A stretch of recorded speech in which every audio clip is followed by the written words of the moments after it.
Good morning, everyone, and welcome to Exploring the Paranormal. I am super excited to be here on this Tuesday morning. I hope you guys are all staying warm. I was just talking with my guest a few moments ago, and it's pretty chilly where he is. So I know I'm complaining of the cold here in Florida, but after hearing how cold it is by him, I'm not going to complain anymore. So if you guys have any questions, let us know throughout the show. Feel free to ask. And if you're watching the replay, you guys know, ask your questions, and I'll make sure I get those to the guest, and then I will get the answers back to you. So we might as well just get started and bring the guest in. I am super excited to welcome Chris Allen to the show. Welcome, Chris. Thank you for joining us this morning. Thank you very much. Good morning. Yeah, and like I said, I really hope you're staying warm. I do not feel bad about my temperature anymore after talking to you. Well, like I said, my parents live in Arizona, and they kind of complain about the same temperature, so I'm used to it. And here I am, like, wishing I had socks on and all that stuff. But yeah, no. So truly, I hope you stay warm, and I hope you guys stay safe up there with all the snow that's starting to fall down up by you. Thank you. But for my guests who don't know who you are, I've read your bio, and I'm super thrilled to have you here. Can you just kind of talk a little bit more about yourself, what got you interested in the paranormal, and what you're doing now? Sure. My name is Chris Allen. I've been involved with the paranormal my whole life. So I'm 55 years old. I've been involved in it that long. Ever since I can remember, I can hear, see, or feel spirits. And so when I was a kid, I was kind of perplexed by what was happening around me. I do investigations, and sometimes I'm forced to read people. I don't like to, because it's like playing Pictionary with somebody you don't know. You get the signs and you get the messages, and you don't really know how to read it. And sometimes families have some odd things that they communicate with. And so that makes it kind of hard to read the family. And a lot of what I do, I say, okay, well, just remember what I said, because it might come true later, or it might recognize it or something like that. I do investigations of homes, and also I'm with a group called the Duluth Paranormal Society, and I do investigations with them as well. We've been to some of the most haunted places in our area. One of them is the William A. Irvin, which is docked down at the docks by our Duluth Entertainment and Convention Center, and it is haunted. And so I've been on there about 28 times and done interviews to talk about that. I've been to a place called Nopeming, which is a sanatorium that's just outside of Duluth. And that's kind of the big thing. Whenever I tell people what I do, they say, "Oh, well, you've been to Nopeming then." Yes, I have. I took the two guys that produced the Conjuring movies. I took them into Nopeming and everything, and we got quite a bit of spirits talking at the same time. It was almost like, hey, let me get in there, when we were doing a ghost box reading for them. Otherwise, I've been to some of the other places around the area, and there's a place that's kind of popped up. It's called Greenwood Cemetery, and it's a mass grave. And I've gone there quite a few times, and every time I bring someone, it's a whole different experience, even if it's the same person going back for the second time. So it's really interesting there. And we've had all sorts of things happen, to kind of creepy to happy. But it's an interesting place to go visit, and I'm still finding out history about the place. But there's about 5,200 people mass buried there. I mean, that's why I love what we do, because you can actually, research the history and tie the history to what's happening with the I mean, I've always been a history buff, so that's so much fun to be able to do that. I know people think we're crazy for doing what we do, but I find it fun.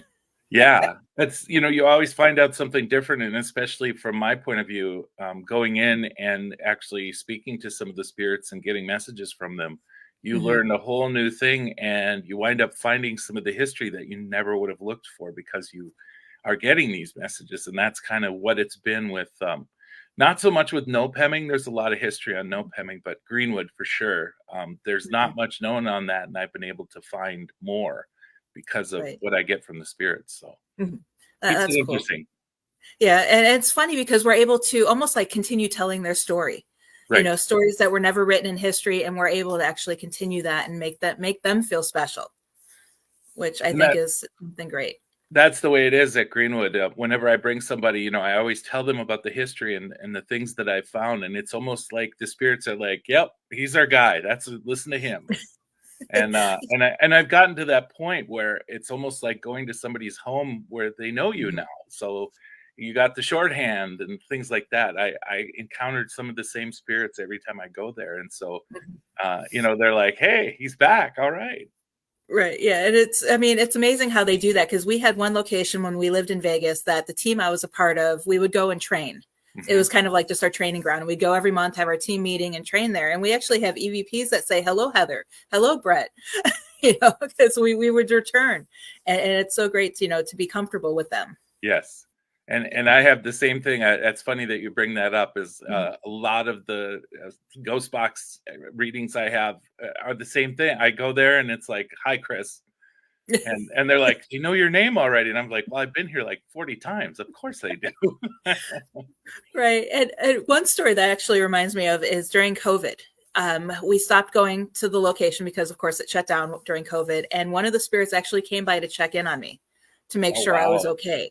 Have you ever Yeah. had anything like that happen when you didn't go to a place you normally went to for a while and they kind of were wondering where you were?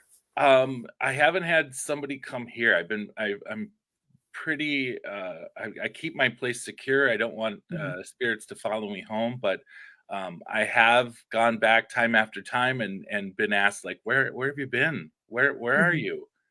Um, Right. you know, and that's happened during ghost box things too, where they say, "Where have you been?" And they're like, "Doesn't that creep you out?" And I'm like, "No, actually that's kind of good." Yeah. No, It's I like, love it. And, like you, I protect my house too, so nothing negative gets in because I've mhm, actually had a spirit punch our front door yeah. because he couldn't get through. But I let anything positive come through just because my grandfather comes and visits me a lot. So I kind of keep Okay. that door open for them. So, Mhm. yeah. What do you do to protect your home? I always whenever I'm at a location, the last thing I do is I say no one can follow me home. I don't give anyone permission to be with me. I've only had one spirit follow me home, and that was my own fault. That when I was done with the property, I did not do that, Hmm. and they wound up following me home, and my blanket was pulled off my bed, and I woke up in the middle of the night and got punched in the face, and I was like, nope. But I do have a spirit that's been here ever since I moved into this apartment in Hmm. Minnesota. They followed me from the East Coast. It's a little 8-year-old girl named Amanda Brown, and she Hmm. just follows me around. And when I've had readings from psychics, they say she thinks you're a father figure. Hmm. As far as I'm concerned, she watches over my family. I have a son, and Hmm. she watches over him and keeps things safe here. And I think she might be part of the reason that nothing really follows me home. Hmm. That's kind of sweet. Mm, It's cute how, I mean, they're little kid spirits, as long as they're truly little kid spirits, not the mhm, ones that are, disguising themselves at that, are really cute. I know we did an investigation at a location and we were on two separate floors. mhm. And we were talking to the little spirit. We're like, hey, the investigator upstairs, he likes chatting with little girls. Why don't you go upstairs and, tug on his shirt? And then later on, when we got together at the end and discussing what happened, he's like, there was a spirit that just kept tugging on my shirt the whole time. And Yeah, we're like, oh, we told her to do that. yeah. We've done that too. And we were also, like you said, you have to be careful that it might not be a little girl. They're just using a little girl to Right. get across to you so that you kind of open up more. And Hmm. so we've encountered some spirits that are not little girls, but they use that to get in. So Yeah. yeah, Yeah. you There's do have to be careful. lots of stories about that. I know there's one location, I believe it was Fox Ridge Park out in Vegas, Okay. where, I mean, I haven't got any evidence that that park is haunted, but a lot of people say it is. And one of the stories is that there's a little boy on the swings, and when you approach him, his eyes turn red and he evolves into a demonic figure. Okay. And so, you hear stories. I mean, granted, a lot of them are just stories, Yeah. but you hear that a lot. And it's, a lot of people in their homes, they start talking to this little child, and next thing they know, they're, dealing with tons of activity. Yeah, one thing I always tell people is, um, be careful. You may think it's a relative, and they may be using that Yep. to make you vulnerable and Hmm. do more to you. And all of a sudden they wake up with scratches. They're like, I don't know why my uncle would scratch me, and it's like, well, you have to be careful. Don't just like when you meet a person, don't just take them at face value. You don't know them yet. So I always tell people to do that. And the other thing is too, ask a few more questions. Make sure that if you're encountering somebody, a spirit that you think is a family member, maybe get some more questions. If there is somebody there Mhm. like me that can speak to them, Mhm. ask some more questions. Make sure that this is the person you think it is, rather than, well, I'm going to open my home up to whatever, you know. And the other thing I tell people too is, um, don't just bring something in and open it up and get going with it just because you think you can do that too. If you Mhm. do get something, especially a Ouija board, um, Mhm. find out what to do, how to close it down, there's a way to Yeah. use everything. Mhm. Yeah, and actually, that brings me up to a question real quick, but I want to welcome everybody who's watching real quick beforehand. York, welcome to the show. He says, interesting information, my friends, and he's glad that this is live because he loves hearing the stories. And then Mike is here too. He says that he can't stay long, so glad you're here while you can. And he's just watching for a few minutes. And Mike, you could always catch the replay if you want to see everything else. I'll have that posted tonight. So, but one debate that I get into a lot with people, because I actually do a presentation with Joe Frankie about to Ouija or not to Ouija is the title Okay. of our presentation, where I take the to Ouija side and he takes the not to Ouija side. And Okay. the one thing where we always agree is that using a Ouija board is actually no different than doing a spirit box session or an EVP session. What Right. are your thoughts on that? I agree with that, and I disagree with that. I Mhm. agree with that because you do kind of open up a little bit with a ghost box, and you open up with a Ouija board. But Mhm. with the ghost box, you can make that part of your close down at the end. It doesn't have Mhm. to be something you do just for the ghost box. Whereas with the Ouija board, I just feel like you have to be a little more careful. You have to Mhm. close it down when you're done with it. I know a lot of people that use crystals or things like that, and I kind of feel the same way about that. I group that into the Ouija board kind of thing. It's like if you're going to use that, you're kind of using it to open something up. Right. Make sure you close it down. Make sure you know how to use it. I know that we've got some interesting information through a Ouija board, so I'm glad we used it. But Mhm. one of our girls took lessons and actually found out how to Yeah. use it correctly. And most of the time, we only use it when she's there so that she can Mhm. close it down correctly. Yeah. Yeah, I know. I interviewed the board of directors for the Talking Board Historical Society, and they had some interesting stories. And one of the girls from there, she actually wrote a book, a children's book, that she channeled her cat. Oh, wow. And it's really interesting. And then you have others in the society that just collect the boards because they want to, preserve the history. So Hmm. it's interesting to hear the different perspectives on how they all handle the boards. So yeah, I truly do agree with you that you really need to know what you're doing Yeah, before you just and dive I in. think it's that way with anything, any tool that you Mhm. use for this craft, I guess, for lack of a better word. I Mhm. think you should know what you're doing ahead of time and know how it works so that you use it correctly. Because even with a ghost box, it's like I approach it as a person, and when you walk into a room, you wouldn't walk in. I wouldn't walk into you and say, "What are you doing here? Why are you here?" I would introduce myself and maybe try to find out Yep. your name, and then Mhm. start to ask the information after you've introduced yourself. And I Mhm. find that to get more information when I approach that way, rather Yeah. than just walking in cold and start spouting off questions like the guys on TV sometimes. And Yeah. in all fairness, the guys on TV, you don't see them walk Mhm. into the room. Most of the time, they just pick up where they got all the action. Right. Yeah. And new investigators don't realize that. They think you Yes. just go in and you start, if you're here, push me. It's like, no, don't ask that. Don't do that because you might get the wrong thing push you, and then you'll be sorry. Yeah. Right. But I do something similar is I'll walk in and I'll actually just sit down on the floor and, I'll introduce myself, talk a little bit about myself. And I even ask them, if you have any questions for me, feel free to ask, Mhm. Yeah. and I don't see that a lot when I investigate with other people. No, and the other thing people should do is, just the most minor of things when you get into a room, say who you are, introduce yourself, and then say what time it is and what room you're in, because Hmm. when you go back and you're listening to your evidence and you're like, "Wow, we got a spirit voice that came through," then it's like, "Well, where did it come through?" "I don't know." We had that on the one team I was on. The other members were like, "Hey, can you help us analyze our evidence?" And we're, some of us weren't there, so we're like, "Okay, where did this happen?" I Mhm. don't remember. Yeah. It's like you need to tag it the best you can. Especially when you're doing it by yourself, like when I've gone into homes by myself and I listen to it later and wind up finding more information that I got than when I Hmm. was there. You got to be able to say, well, when we were in the bedroom number 2, that's where I got the information, and then it might match up with something they know as well. They might say, Hmm. oh, well, that's what happened there, or that was my dad's room, or something like that, and we can kind of pinpoint maybe who we're talking to. Hmm. Yeah, and I also found you can do it so it doesn't seem so clinical. Hmm. Like, sometimes I'll walk into a room and I'll be like, if we're in a museum, I'll be like, oh my goodness, I love being in the dinosaur room. What do you do in this room around 8 o'clock at night? Yes.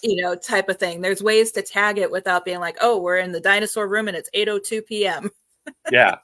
And sometimes you have to do both. Right. It depends on who you're out with and also Hmm. where you are. Like you said, Right. if you're in a huge museum, that is the greatest way to do it, Hmm. Yep. because you never know what you're going to encounter, and there's so many rooms. Like we're going to be doing the Fairlawn Mansion in Superior soon, Hmm. and there's so many rooms, and it's been so many things. It was a mansion, it was a children's home, it was a restaurant. Hmm. I mean, there's just so many things it's become, and so we have to make sure we tag everything when we go in there. But I think that's going to be probably the approach we use. Is here Yeah. we are in the pool room, and you know. Right. It makes it flow better, I think. Mhm. And it also includes an EVP question Yeah, and besides also who are you and the rooms are so small, we're probably gonna be in 2 or 3 rooms at a time, hmm and so you can say, "Okay, we're starting in the red room, and then we're gonna move to the blue room," and, hmm as you move along, you can keep them all in the same recording as long as you stay where you are. right. Yep. Yep, yep, yep. And Nathan, welcome to the show. Nathan's watching. He says a misconception due to how the shows make investigations look compared to how they actually are in person, going back to when we were talking on the shows. Yeah, a lot of people think that when it's kind of like when you watch the show ER. You think that Hmm. all the ER people, they're running around and it's always people dying and they're bringing them back.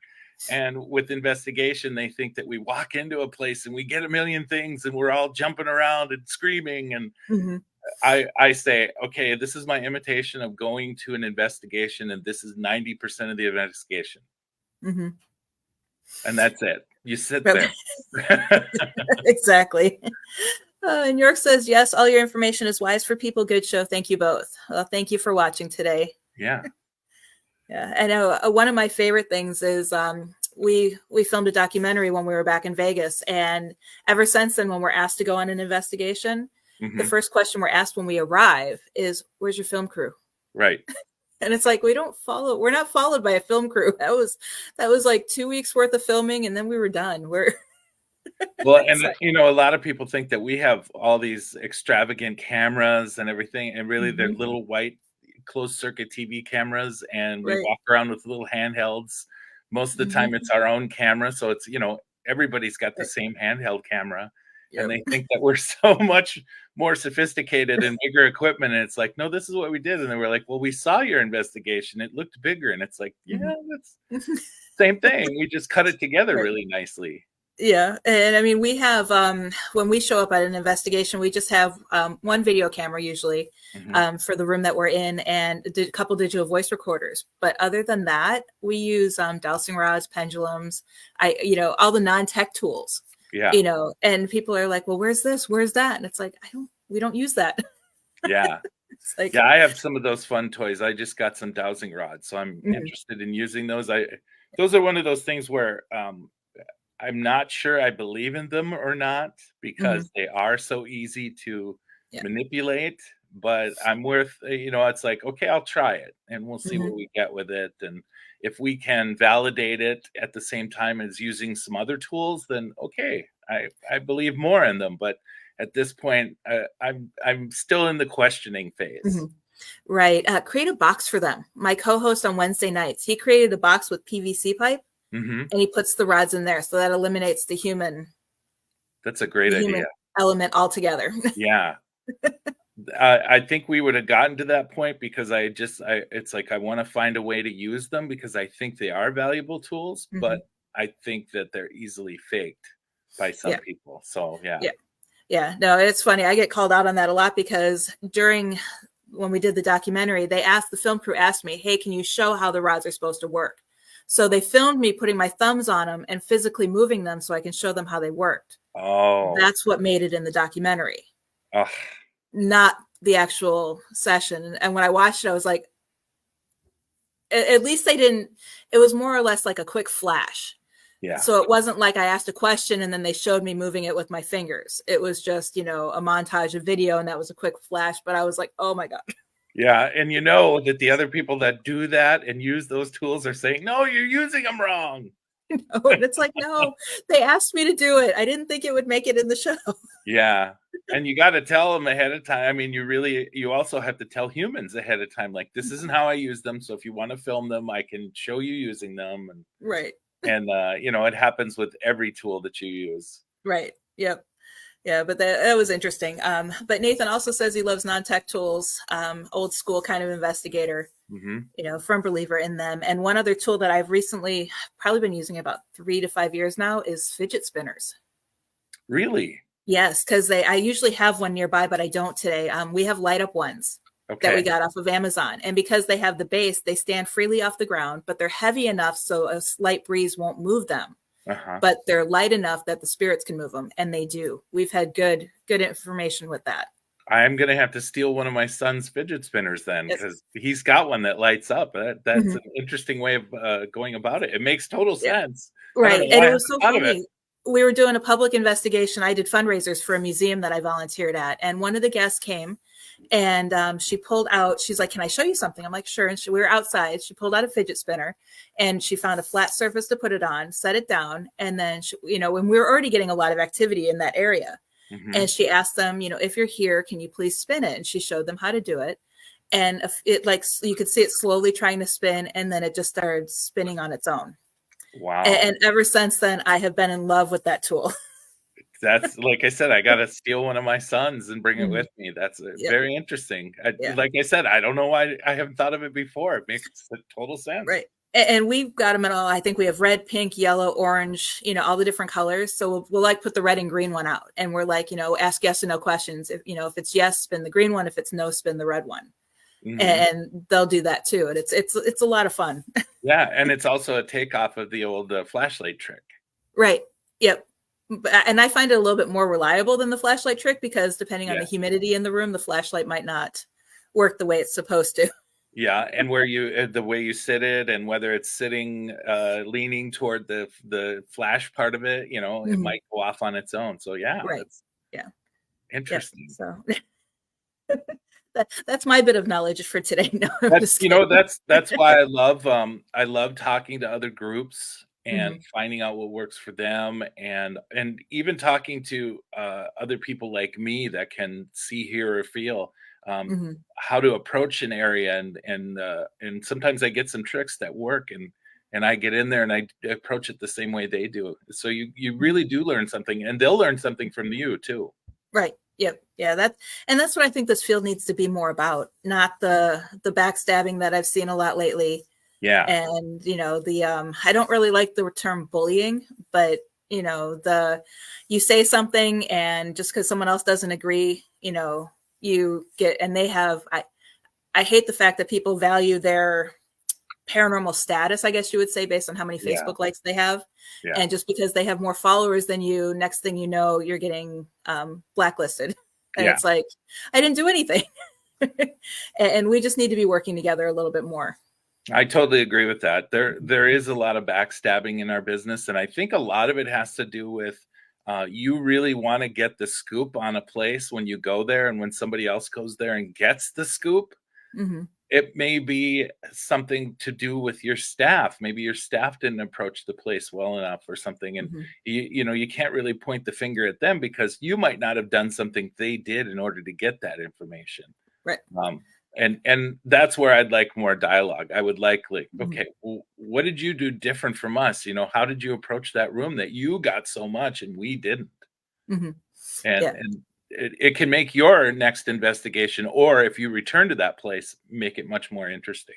Right. Yeah, we need to be more open. And, I mean, I'm truly a firm believer, even though I stick with the non-tech tools, that I want to make this more of a true science in the Mhm, aspect of how we investigate, the steps that we take, and how we share for peer review. mhm. And Yeah, no, I'm I just not totally agree with seeing that, that. and, I'm very thankful that, they do the group that I'm with, they do believe that, some of the information I get is actually real, and Hmm. so, I also, I'm part skeptical, so it's like, if I get something, let's see if there's a way we can prove it. Hmm. Not Yep. necessarily to make me right, but it's like, now we've got more information and we can approach it with some of our other tools or other people. Hmm. Yeah, exactly. And I mean, the other thing too, we experience this in Vegas a lot is because Vegas, being that there is a popular TV show personality there, was Yes, hard to get into locations yep, because that just shut everything down. But outside of Vegas, there were some locations where paranormal teams would be like, "Oh, well, we're the first and only team to investigate here," and they would partner with the owners to make sure no one else investigated. And it's like, why? Why can't you share the location? Why can't you share your evidence? Why? yeah. It's. We are we feel a certain way about that same host.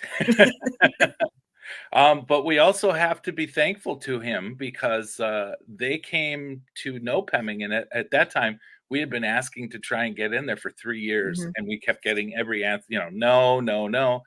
And then they came in and made the claim that nobody's ever tried to get in here. I can't believe it's not been investigated. So we went back to at the time the county owned it, and we said, "Come on, are you gonna let them look and make us look like fools? We've Mhm. been trying to get in here, and you said, no, you say yes to them." And so they did relent and let us in. And if it Mhm. wasn't for them that group coming in here, we never would have gotten in there. Yeah. Yeah. Yeah. And on the bright side, I mean, they are opening up the field a little bit more to get more people interested and making it more of a real field. Yeah. And behind the scenes, that crew is nothing like they are on TV. They're actually really sweet. Yeah, they're a little different crew, and I always tell people that, especially that show, they're a little more showy Yeah. than the other shows are, and maybe that's why they've got the following they've got. But it Mhm. takes all types to do this, Right. and Yeah. and I always tell people, we're not that way. Mhm. We have people in the group that are good at speaking, but some of the best information takers and some of the people that get the most evidence aren't Mhm. all that flashy like he is. Right. Right. Yep. Yeah. It's all on how you present yourself and knowing what people want. And right now, that's what the non-investigators want. They want the showy, the flashy. Yeah, They want to be scared. They want the scary stuff. yeah. I know when we take people with us, and we're going to be doing that for the Fairlawn Mansion coming up, Hmm. is we're going to have some people that don't do this and they just want to be a part of it. And a lot of people are already like, "Don't you get scared?" And I'm like, "If you know exactly what we did," and even when we get information, we don't always know we have it. We Right. don't discover it till later. We were just at a haunted location north of here, and we didn't know we had some things happen. When we went through, it was boring, and we didn't think we had anything. And then we watched some of the film and everything, and it's like, oh, Hmm. look what we missed. Look what happened when we weren't in the room and stuff like that. Hmm. Yeah. It's always interesting. I always tell people that the living scares me more Yeah. because someone shared a video with me last night actually, and a face comes into the far corner and Hmm. looks right into the camera, and I'm like, I personally don't think it's a spirit because it was too intentional. Hmm. And then they talk to the person who sent them the video, and they're like, well, they really do believe that they might have had a prowler on their property at night. I'm like, okay, well, that scares me more, thinking that face was a person Yeah. and not a spirit. Or from the way that the room is built or the lighting is, you see a face appear and then you realize, wait, that looks like the guy that we just saw 5 minutes ago. And Right. you find out that the way that the room is built, that it actually projects their face over in a different place. And Hmm. so Yeah. you do have to pay attention. Yeah, but yeah, that once he said that, I went back and watched the video again, and it creeped me out the second time watching it because, oh my God, that could be a human Yeah, prowling on their property. It was like, oh no. yeah. Ooh, yeah, and you also have to look for things, like you mentioned before, maybe when their eyes light up or something like that. You want to Mhm. look for things like that. Yeah. Yeah. So, and since we're on the topic of nighttime video cameras, what is your Mhm. take on orbs? Yeah, I Always have a to heated say, debate. yeah, I'm in the group that I don't necessarily believe in orbs because they Mhm. can be so many other things that making them into a spirit is sometimes a stretch. Mhm. I think if you can see them without a camera and then you film it, it's more believable. Mhm. But a lot of the times, it's people get it in their camera, and then they think it's something. Mhm. And same with us, they. I finally got it to the point where, okay, we've got to look, is how does it move and what is it doing, before we say that's an orb. Mhm. And most of the time we can explain it away with dust, because most of the places that you do investigate are old and haven't been cleaned for a while, and people don't go there because they think it's haunted. So you come in and you stir up everything, and your nighttime camera picks up all these orbs, and Mhm. that's happened so many times with me that even hate using that footage. Right. If somebody sends it to me and it's during the day, and they captured it with their camera during the day, that's a different story. I might look at it and see if they can get it again. Um, Mhm. but at night, yeah, Yeah. most of the time, a night camera can make whatever seem like an orb. So Mhm. I Yeah. tend not to believe in them. Mhm. Yeah, I'm on the same page. I've only seen one, and Hmm. it was with my own eyes at Triangular Field in not Vegas, and Gettysburg. Oh, Gettysburg. Oh, yeah. Yeah, I think I would believe anything from yeah. Gettysburg. It was a bright red light that I saw come out of the trees and hover over the field. And colors make a difference too. If Mhm. it comes up with a color, okay, maybe we should examine this a little further. But if Mhm. it's white and it moves like a bug, it probably is. Um, yeah, and we just got an orb at the location we were at recently, and all of us are like, look, we really don't believe in orbs, but this one moves so fast, it can't be anything else. Mhm. And we didn't catch it until somebody said, wait a minute, what's that moving? And then when we slowed it down, it was like, that's an orb. Uh, That's always interesting. One topic I wanted to get back to was you had talked about how you can see, feel, and hear spirits. Hmm. For me, I know I can too, but I've always shut myself off in that aspect, and I just use the empath side of the abilities Hmm. because I want to research the history before I go to a location. I want to know everything there is, so I really don't want to say I'm psychic or use psychic abilities because it's already tainted by knowing and researching. What Yes. are your thoughts on getting information before going to a location? So most of the time, I'm not part of that. Okay. I do the information later. Most of the time, they have me walk through the location and kind of put down X's Hmm. at places I feel, or even I went into the Fairlawn Mansion ahead of time, and I know a lot of information. I've looked it up before, so Hmm. talking about things like that to me is moot at this point. But Hmm.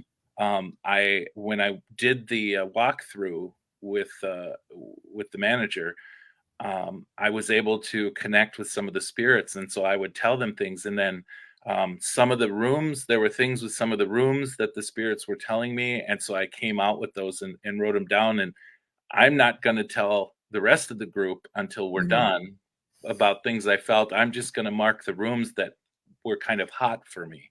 Right. Um, but most of the time, when we go through a location, I show up late and I don't go through on the walkthrough about where the hot spots are, what Hmm. they're seeing, or who they're seeing. I come through later and then I go through the rooms and say, here's what I'm feeling, here's what I'm seeing.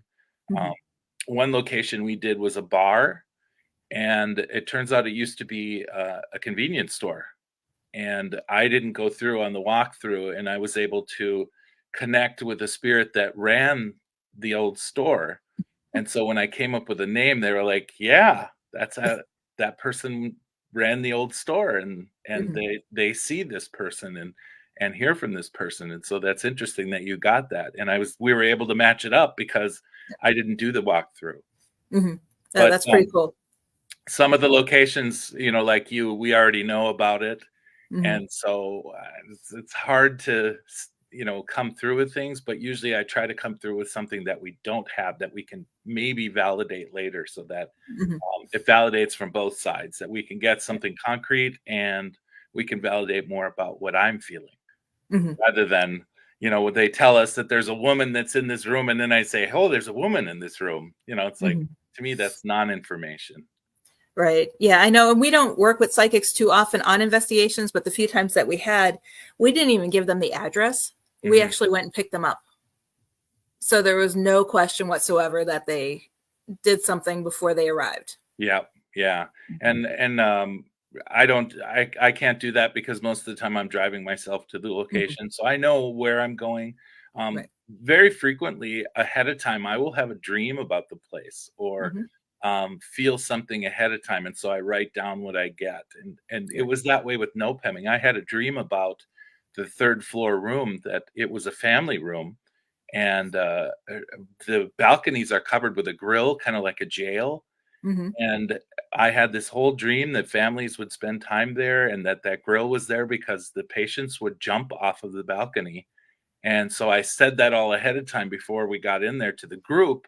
And then Mhm. the person bringing us around said, this room is where the families used to hang out, and everything I had told them, you know, we wound up finding out in the information that it was all true. So um, uh, I try to do that. I try Mhm. to come out with anything that I have ahead of time to everybody, Okay. before I actually do the walkthrough. Mhm. Okay. And then during investigations, one thing that I experienced that, I mean, not saying that it can't happen because I don't know what personal experiences people are having, Hmm. but I'm a firm believer that if you have a personal experience, to try to write it down, Yes. because we did an investigation once and one of the members was like, oh, something just touched my hand. And then another member across the room was like, oh, something just touched my hand too. And it's like, it's one of those, I want to believe them, but you can't help but, are you having that experience because someone else did? Or, Yeah. we always write it down. Yeah.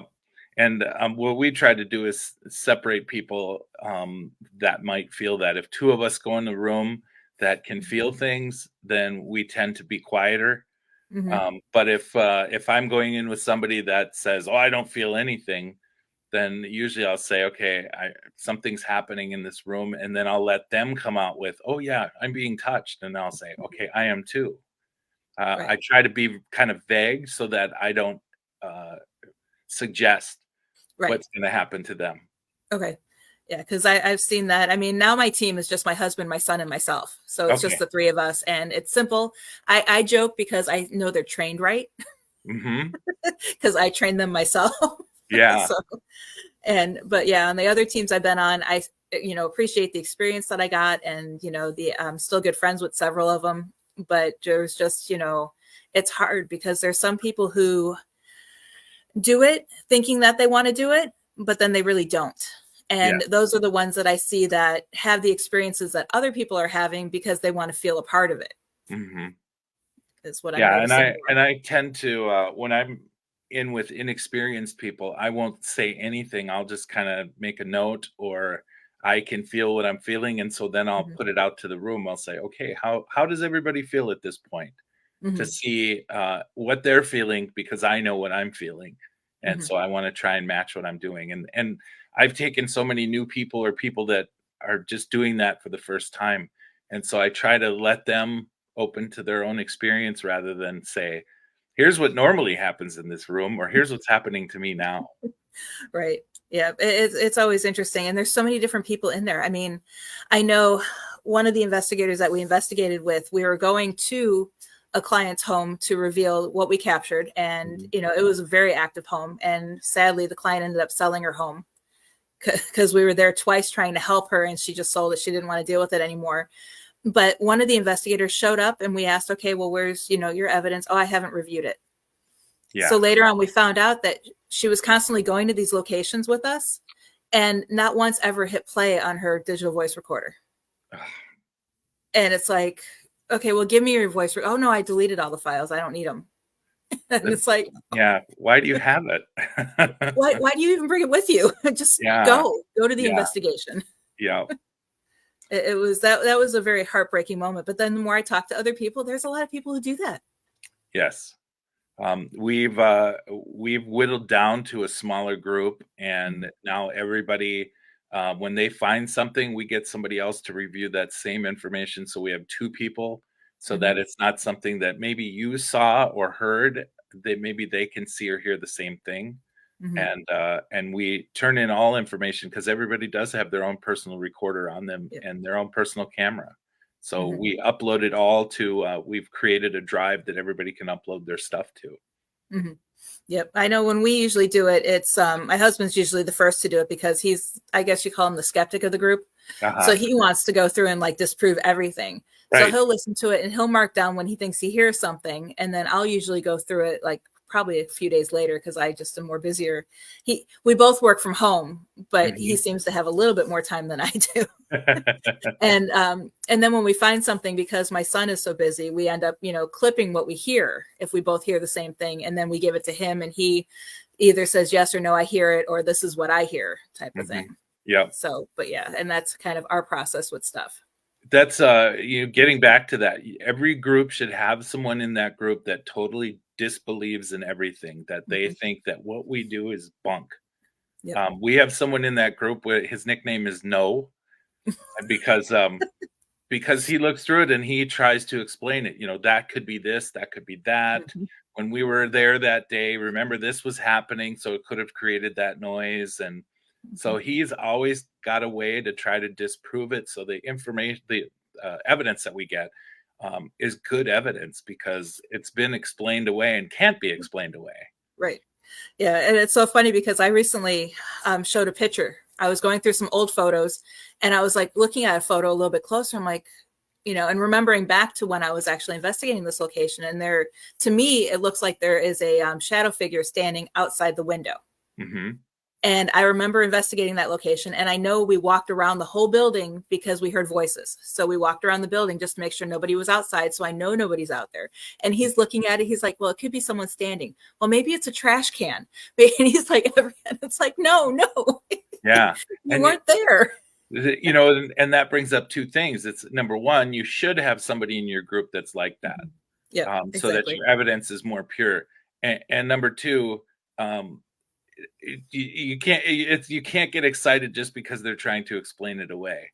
Right. A lot Yeah. of times, you want it to be something, and you're almost 100% sure that's what you captured, and Hmm. then when they bring it up, you're like, "Ah, you're right, it could be." Yeah. Yeah, no, we're still divided on that photo. But then there's another photo that we were in Goldfield, and we were just shooting, and we have three photos back to back. Of course, that we try to do that, but it doesn't always happen.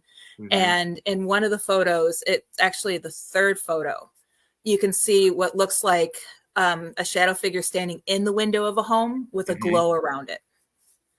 And it's really, really, and we sent it to five other people. We just sent the photo and we said, "What do you see?" Hmm. And all five people came back with the same thing. So once we did that, it was confirmed in our minds. Yeah, we caught something. Yeah, and that's another good point, is have some people that maybe aren't in your group that you can send photos to. I have Mhm. two friends that have two different abilities, and I usually send them photos and they send me Yep. photos. Hmm. And they Yep. won't tell me, and I do the same for them, but they won't tell me like, we felt this or we saw this. They just send me a picture and say, "What do you got?" Hmm. Yep. And let you go from there. You start from ground zero, not knowing that, oh, that's a haunted house they took a picture of, or there's a spirit that they see in the window. They just let me see what I see, and the same with them. And it Mhm. helps so much because sometimes they'll see something you don't. You look again, and it's like, oh wow, you're right.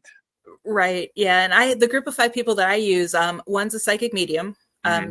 Two are just paranormal investigators. One's a former paranormal investigator who moved on to other things, and one doesn't investigate at all and is a photographer. So, Hmm. and all five of those that came back with the same answer, it was like that to me, Yeah. I figured that that's a good enough variety. Yeah, and having a photographer, they can tell you all the what might happen, like, well, I noticed by the angle, it might have been the way the light bounced off of that, Right. Yeah. I know with when you're in a place that has, wood for, walls, Hmm. a lot of times it's the whatever is used to paint over it to give it that nice wood feeling, sometimes that does reflect light, and you get Hmm. pictures that you think are spirits, and they really are not. Right. Exactly. And I mean, I majored in photography in college. So I have a degree in photojournalism.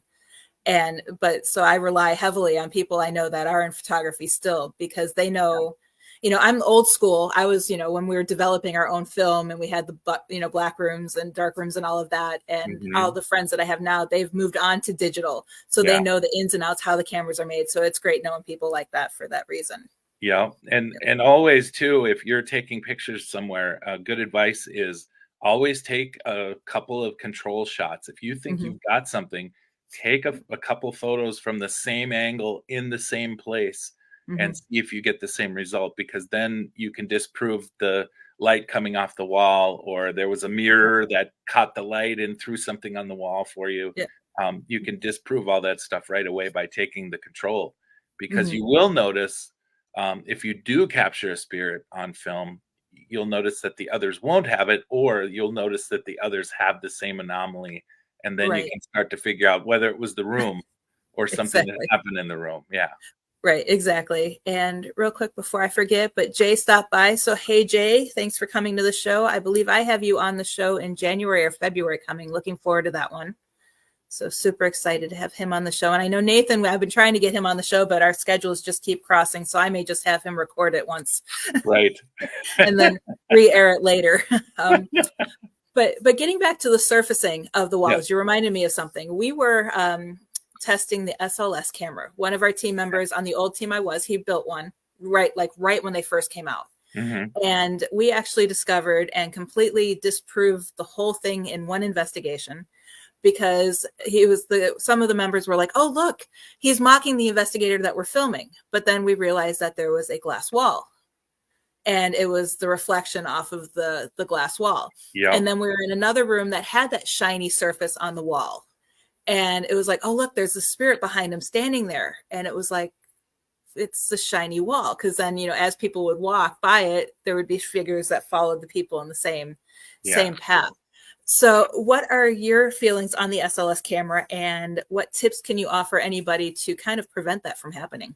The other thing that I've come run into, I'm not a fan of the SLS camera, at least the ones that we've been using, Right. because sometimes it will add so-called skeletons Mm-hmm. to structures or chairs or tables. It'll grab something off of an object and it'll add a skeleton, and it looks like you've got something, but you Right. really don't.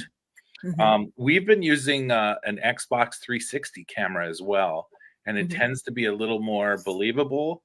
It doesn't always add skeletons immediately, and so sometimes you can see the shape ahead of time, and then it adds it later. So we've been using the 360 camera a little more than the SLS camera, but even with that, you've got to be careful when it adds a skeletal view Mm-hmm. of what's going on in the room. Yeah, Right. and like you said, pay attention to what's around you, because it may be adding something that isn't there, or adding something that to somebody that's just a reflection. Mm-hmm. Yeah, and it's funny too, because I keep thinking is they're always doing lewd acts. Yeah, Is a polite way to say it. And it's like, if that's really what the afterlife is about, we're in for a good time. right, exactly. It's like I see people using it. It's like they're always doing something, and they're moving or dancing, or it's like, no. Yeah, I'm Yeah, I looking know. forward to the afterlife. I get to hump that table. Right. Exactly. Because someone sent me a video once, and it was of a graveyard that they Okay. were at, or a cemetery. And they were like, check this out. This place is totally haunted. And I mean, it is one of the most haunted ones because it's in Key West. So I Mhm. get that. But every headstone had a little figure. And they're like, all these spirits are attached to their headstones. It's like, well, I know Yeah, they're not. And it's like, if it was, they'd be haunted by like little gnomes. exactly. And every spirit would be short, and Right. And yeah, it's like, and I feel so bad, because it's like you want to explain to somebody, and you try to do it in the polite way as possible, saying, "Oh, my opinion is blah blah blah blah blah," but they still get mad at you.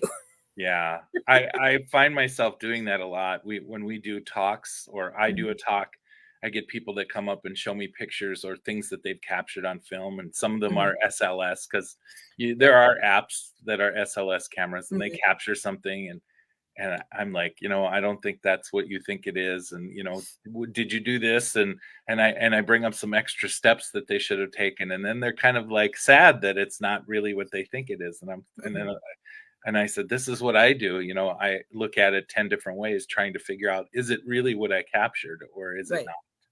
Yep. Yeah. And that actually brings up another question. We have about 10 minutes left, so I'll be able to get Okay. this one in. Is phone apps. I know when we go investigating, if we're in a safe location, we turn off our phones and leave them in the car.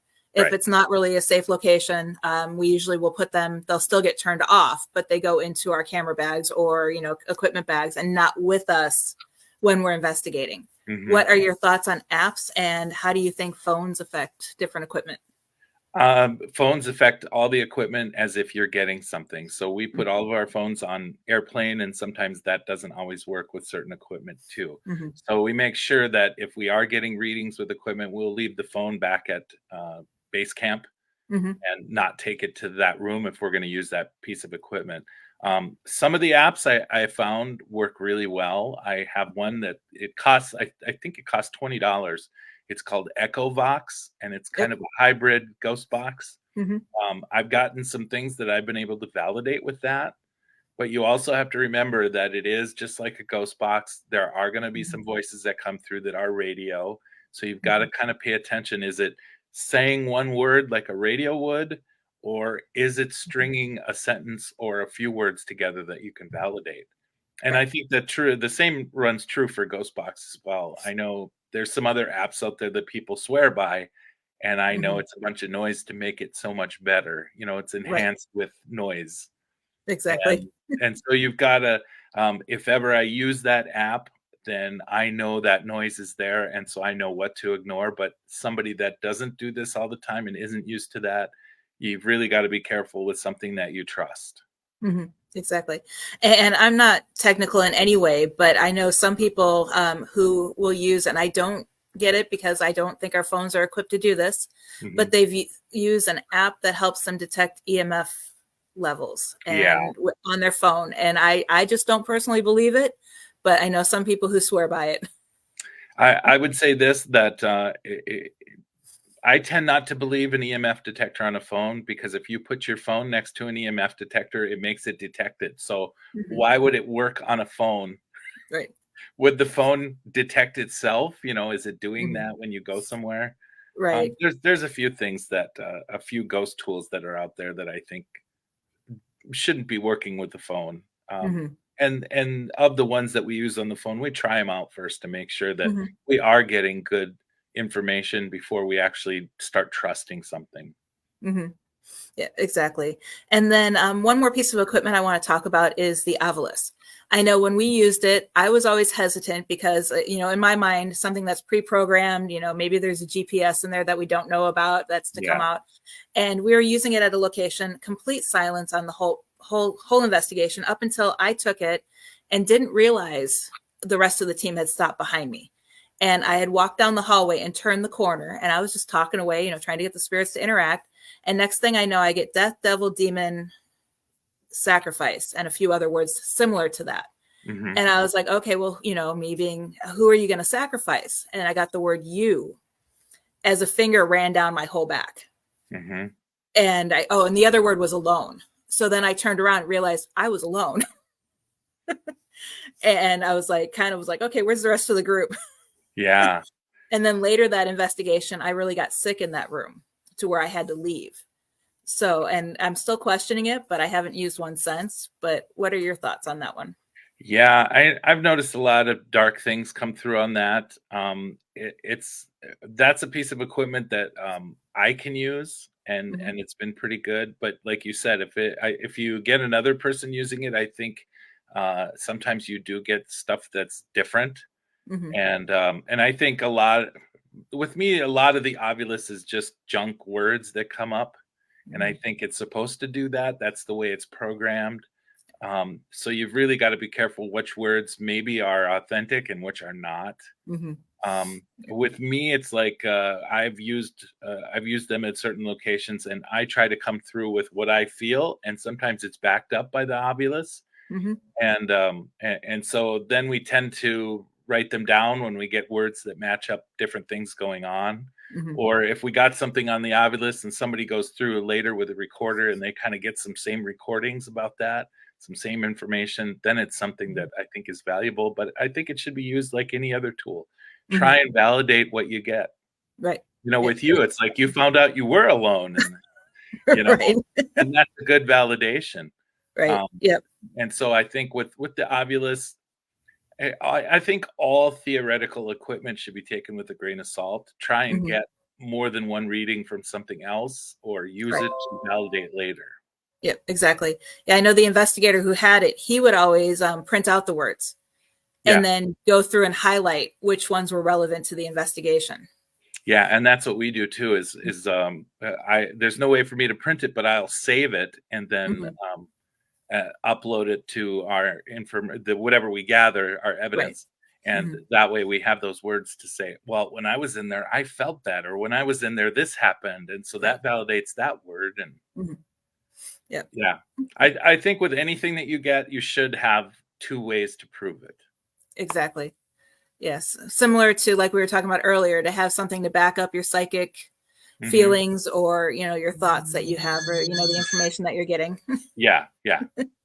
So perfect. Well, this has been a great time chatting with you. I'm super excited. Can you let everybody know where they can find you and what you have coming up? Sure. Well, we're going to be going through Fairlawn Mansion in Superior, Wisconsin. That's the old mansion of Mr. Billings, who used to be the governor of Wisconsin way back when. We're going to be going through his home, and we're going to be posting that. We'll probably go through the end of January, and we'll be posting whatever we find in March, and also having a big reveal. So, because this is the first time they've let somebody in there, so this is kind of a big deal. Yeah, that's Um, cool.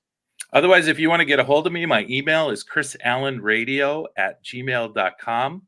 And you can also use that for the website, chrisallenradio.com, if you want to get a hold of me. And I'm open to any questions. And also, DuluthParanormalSociety.com is where we post most of what we find. So you can find us there too. Okay, perfect. And I will make sure I get all of that on my Facebook page as well as on the YouTube video when I upload it to there. And if anyone's watching the replay, feel free to ask any questions you have. I will make sure that I send them to Chris and we get you the answers that you are asking. But to catch the replay, you can go to YouTube at just change at Heather Lee PhD. And then on Facebook, it's at Exploring the Paranormal Show. And we return next week with special guest Alex Matsuo for an interesting conversation about her books and her paranormal experiences. And then mark your calendars for our last show of the year. We have C.L. Thomas joining us December 12th to talk about some of her books. And as a reminder, we do not have any shows December 19th or 26th. We're taking the rest of the year off for the holiday, but we will return on January 2nd with special guest Resnick. It was always a great conversation with him, so I'm looking forward to having him back on the show. So Yeah, again, Chris, thank you for joining me today. Super excited. I'm glad I was able to get you on the show. definitely. Thank you for having me. I appreciate it.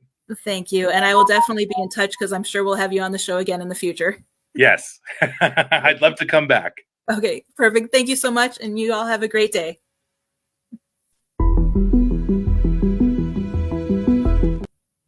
My video is not playing. So Editing.